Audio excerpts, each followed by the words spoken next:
नमस्ते, this side Bharti Kaushik और आज हम बात करने जा रहे हैं सुप्रीम कोर्ट और दिल्ली पुलिस के बारे में। उन दोनों में जंग छिड़ गई है, किसको लेकर? यूएपीए बिल को लेकर, जिसमें आते हैं टेररिज्म ग्रुप को लेकर, या फिर दिल्ली में या हमारे पूरे भारतवर्ष में किसी भी प्रकार की ऐसी कॉन्स्पिरेंसीज हो रही है जो कि मास को नुकसान पहुंचाना चाहती है, तो वहां ऐसे लोगों को पकड़ा जाता है और उनको बेल मिलना है नामुमकिन। लेकिन हाल ही में आपकी सुप्रीम कोर्ट ने कहा कि अगर ट्रायल बेसिस अगर लंबा चलता रहे तो वहां पर हम उनका आर्टिकल 21 यानी कि राइट टू लाइफ और पर्सनल लिबर्टी को ब्रीच कर रहे हैं। लेकिन दिल्ली कोर्ट कहता है कि ये आप गलत कर रहे हैं। तो चलिए हम इस मामले को डिटेल में देखते हैं कि क्या हुआ। कहानी शुरू होती है 18 मई से, जब जस्टिस बीवी नागरत्ना और जस्टिस उज्जैल ने इफ्तिकार अंद्राबी जो कि एक नार्को टेररिस्ट थे उनको उन्होंने बेल दे दी। और वही एक पुरानी सुप्रीम कोर्ट की बेंच थी जिसमें उमर खालिद और वन ऑफ टेररिस्ट जिसका नाम था इमाम, जो कि दिल्ली राइट में पकड़ा गया था, उनको 1 साल तक के लिए बेल के लिए साफ मना कर दिया गया।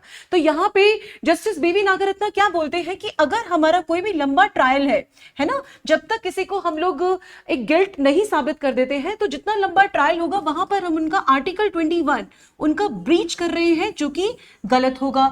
और दूसरा उन्होंने ये भी कहा कि कुछ साल पहले एक और हमारी बेंच थी जिसमें छोटी बेंच ने नकार दिया था बड़ी वाली बेंच की जो भी उनका रिकॉर्ड था उसको उन्होंने मानने के लिए मना कर दिया गया था। तो बाद में ये जब केस आया तो उनके ऊपर ये एक ऑब्लिगेशन था कि जब भी कोई बड़ी बेंच अपनी कोई नई रिपोर्ट तैयार करती है तो कानूनी तौर पर उनको उसी को अपनाना होगा। यानी कि जो उन्होंने पहले एक उन्होंने जो रूल बनाया हुआ था जिसमें उन्होंने क्या कहा गया कि आपके आर्टिकल 21 के होते हुए हम किसी भी पर्टिकुलर, अगर वो चाहे टेररिस्ट हो या कोई भी गिल्ट जब तक साबित नहीं हो जाता, हम उनको एक लंबे ट्रायल तक उनको जेल में कैद करके नहीं रख सकते, हमें उनको बेल प्रोवाइड करना पड़ेगा। तो ये रिसेंटली न्यूज में क्यों था? क्योंकि यहां पर उनकी जो पर्टिकुलर जो केस है उसको क्वेस्ट कर दिया गया, राइट। सेकेंड, अगर हम बात करें कि अगर हम इसी तरीके से किसी भी टेररिस्ट को बार बार अगर हम बेल प्रोवाइड कर देंगे तो वो आने वाले समय में और नुकसान पहुंचा सकते हैं। तभी इस तरह के जो कन्फ्लिक्ट थे जिसमें हम नेशनल सिक्योरिटी और पर्सनल लिबर्टी दोनों की दोनों क्लैश कर रही थी, क्या हम ऐसे लोगों की पर्सनल लिबर्टी के बारे में सोचें या देश के हित के बारे में सोचें? चलिए अब आगे समझते हैं। अब आता है कहानी में ट्विस्ट। जहां जस्टिस बीवी नागरत्ना ने अपना अभी बेल दी थी, वहीं पर एक और बेंच बैठती है जहां पे दिल्ली राइट 2020 का जो एक्यूज थे उमर खालिद और तस्लीम अहमद, इनकी सुनवाई चल रही थी। जिनका जो बेंच था उसमें जस्टिस अरविंद और पीबी वर्ले बैठे हुए थे।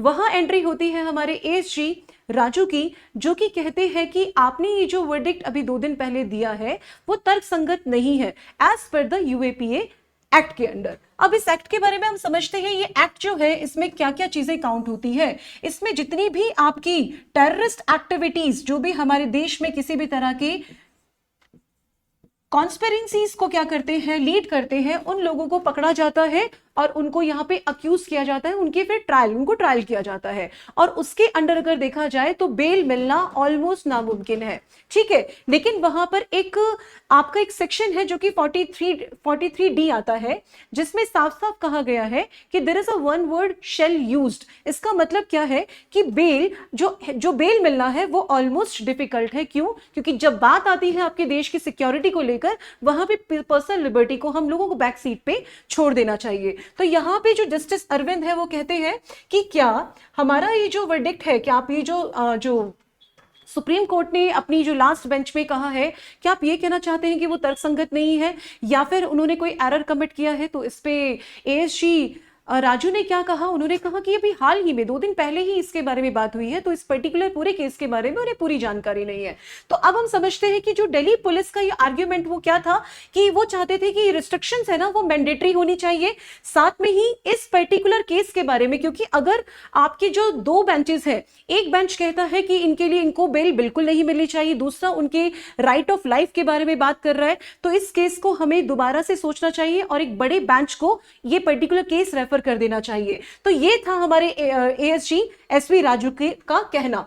अब हम बात करते हैं कि जो बेल है वो एक तरीके का रूल है, क्योंकि आपके जो जस्टिस बीवी नागरत्ना है वो यही बोल रहे थे कि बेल जो है वो एक रूल है, वही जेल जो मतलब उनको जेल करना एक्सेप्शन है। रीजन क्या है? क्योंकि सबसे पहले इस तरह के अगर जो केसेस होते हैं उनको हमें लॉन्ग ट्रायल्स में नहीं डालना चाहिए, क्योंकि इन केस अगर वो किसी गलत तरीके से पकड़े गए हैं तो इनका जीवन का एक अच्छा खासा समय उनका जेल में ही बीत सकता है। तो यहाँ पे कहाँ कहाँ बात आती है, देखिए ये बोलते हैं कि एम्फसाइज किया पर्सनल लिबर्टी के बारे में, साथ में ही पर्सनल लिबर्टी के बारे में, और साथ में कहा कि जो इनके ट्रायल्स होते हैं ना वो जल्दी जल्दी होने चाहिए, ताकि उनको अगर जेल भी मिलनी है तो लंबे समय तक उनको हम लोग ऑलरेडी जो लॉन्ग इम्प्रिजनमेंट कर रहे हैं उससे वो उनको बचाया जा सके। वही जो और यही पर्टिकुलर जो केस था वो आपके के नजीब जजमेंट का भी था कि इनकी जितनी जल्दी इनकी ट्रायल हो सके ताकि उनको उनका जो पर्सनल जो आर्टिकल 21 है उनका ब्रीच ना हो। अब यहाँ पे कंफ्लिक्ट किस चीज का था?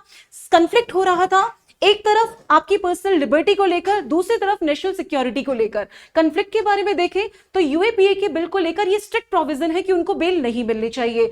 वहीं अगर जो बेल की कंडीशन है वो काफी टफ है, मतलब उनके ऊपर काफी सारी रिस्ट्रिक्शन लगती है अगर उनको बेल भी मिल जाती है। वहीं प्रायोरिटी दी जाती है नेशनल इंटरेस्ट को लेकर, क्योंकि जहां पे टेररिज्म जैसी एक्टिविटी है वहां पे आपका नेशन कम फर्स्ट आना चाहिए, ना कि पर्सनल लिबर्टी के बारे में।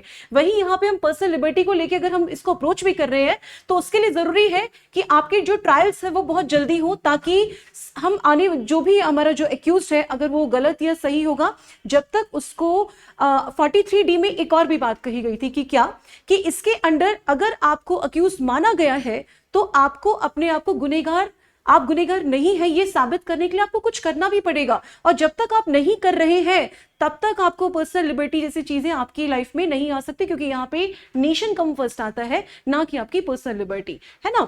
अब यहाँ पे इन्होंने एक और चीज बोल दिया, एज पर द रूल, कि बेल एक आपका जो रूल है, क्योंकि नॉर्म के अकॉर्डिंग चाहे आप कितने भी बड़े क्रिमिनल हो आपको बेल मिल सकती है एज पर द रूल। लेकिन जहां यूएपीए की बिल को लेकर बात आती है वहीं पर हमारे लिए क्या इंपॉर्टेंट है, हम नेशन को फर्स्ट देखेंगे। तो इस केस के अंदर हमने क्या देखा? हमने देखा कि फर्स्ट हमने ज्यूरिसडिक्शन ऑफ इंडिया का मतलब अपने ही पर्टिकुलर जो भी वर्डिक्ट निकाल रहे हैं उसके अंदर उनकी खुद ही मतलब उनकी उनमें क्लैशेस थे, तो इनको सॉल्व करना बहुत ही जरूरी हो जाता है। इसीलिए आपका जो डिबेट था वो किस चीज को लेके था, हम नेशन को फर्स्ट देखें, उसकी सिक्योरिटी को देखें, या फिर आपकी लिबर्टी के बारे में। एंड देन सुप्रीम कोर्ट एक और भी चीज कह रहा है कि इस पर्टिकुलर केस को हम दोबारा से एक बड़े कॉन्स्टिट्यूशन बेंच को रेफर करेंगे ताकि हम इसमें फाइनल वर्डिक्ट निकाल सके। तो यही केस था आपके अभी दिल्ली के जो हमारे पुलिस थे प्लस आपके सुप्रीम कोर्ट को लेकर। तो देखते हैं आने वाले समय में इसको लेकर क्या बात आती है। तो I will see you in to the next session. Thank you so much. जय हिंद।